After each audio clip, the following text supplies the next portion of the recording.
Today on the show, we are going to be talking about 7 common mistakes that you need to avoid as a digital marketer in 2020. As a digital marketing company, when you're coming up with your strategy, you might be carried away by a lot of things, and then a few things might get lost in the mixer.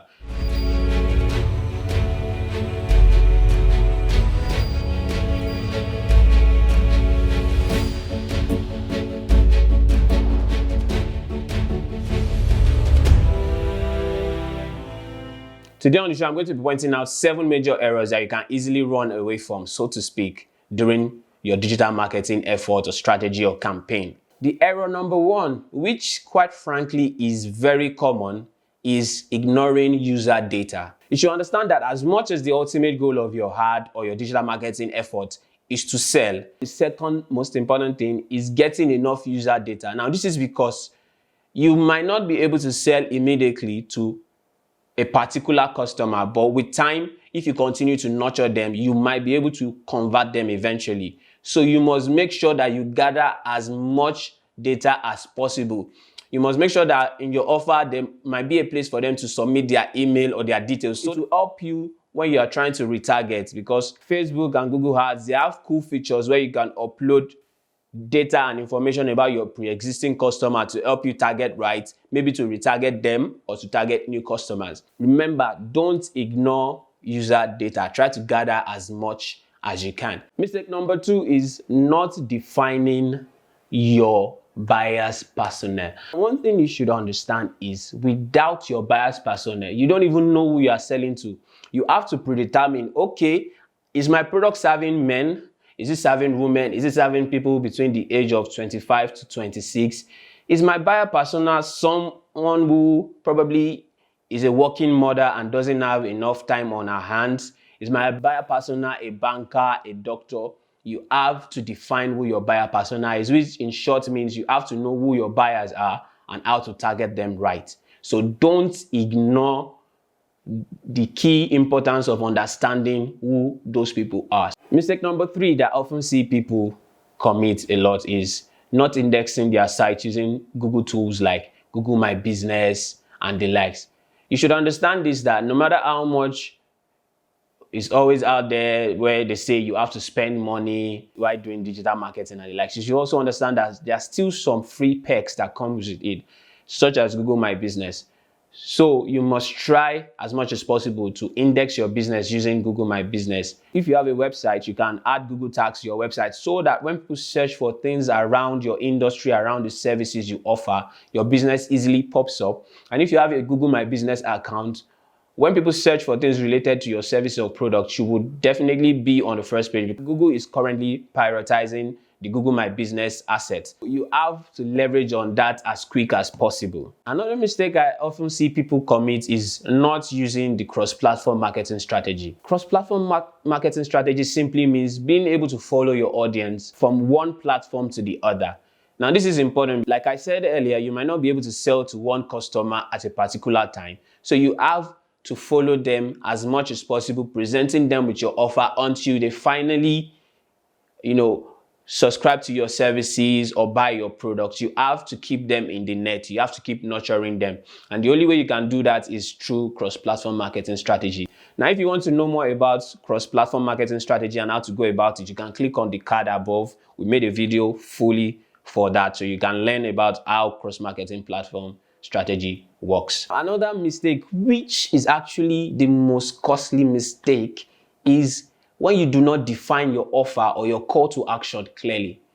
See, no matter how good, how brilliant your ad copy is, how awesome and beautiful and aesthetic your landing page is, if people don't know what you want them to do, they will not take action. So you have to define what your call to action is, what your offer is, what they are supposed to do. The thing is, it's not like they don't want to do it, but there's a thing with you telling people what they are supposed to do that makes them understand what comes next. For example, if I tell you right now to like, share, and subscribe to the video, I hope that works. I hope you will do that, right? But usually it works. When you tell people clearly, they do it. So in light of that, do actually like and share this video. Now, you have to make sure that your CTA is bright and clear in neon sign that people cannot miss it. Because most of the time, your digital marketing effort is going on and then you're like, why are results not coming in? But you do not know that people are probably on your website wondering, okay, what does this person want us to do? Yeah, cool story, we enjoy the narrative, but what is the next line of action? Always make sure that you define your offer clearly and your CTA is neon bold, that people can know for sure that, okay, this is the next step in this process, and they can easily communicate with you or subscribe to your product or your services. So always define your CTA. Mistake number 6, which is also very, very common, is failing to listen to the market. As a business person, as a company, yes, you have your products you want to sell, but sometimes you have to pay close attention to what the market is telling you. For example, if you create a landing page for a particular product or service that you do, and then you run an ad on it, but you notice that most of the people coming to that ad, they're asking for something else, which is still part of maybe your other services, there is no need for you trying to turn their head around forcefully to what you want to sell to them. You can leverage on that opportunity to quickly sell the other service they need or create that service for them. So you must find a way to either align your product with the market or create a new product for the market as a market request for it. Don't be so rigid on the products or services you want to sell, and then you begin to say, these leads, they are not the right one for me. If you have the ability to sell them the service or the product that they need, jump on it. Or else, what's the point if you spend all that money on digital marketing and then just because they don't want that particular product you're selling at the moment, then you just give up on them? Is it that you find a way to tweak your product to work with them, or you can create a product that serves them at that point? Finally, another thing I've noticed is that most digital marketers and most companies, they are always very rigid when it comes to digital marketing.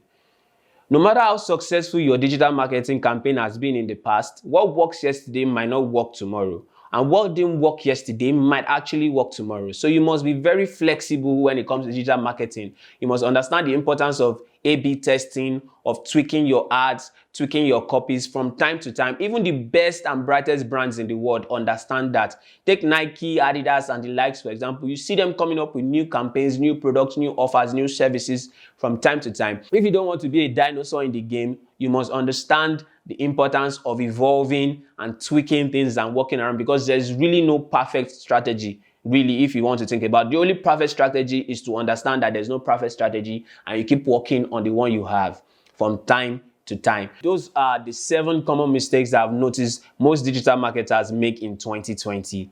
Now, if you feel I skipped out something, or there's something I should have added, or something you think, well, maybe doesn't really happen often to you, don't forget to drop it down in the comment section below. And please don't forget to subscribe to the channel and turn on your notification bell so that next time we drop an awesome content like this one, you can be the first to enjoy it. And you can also share this with your friends that you feel might need this.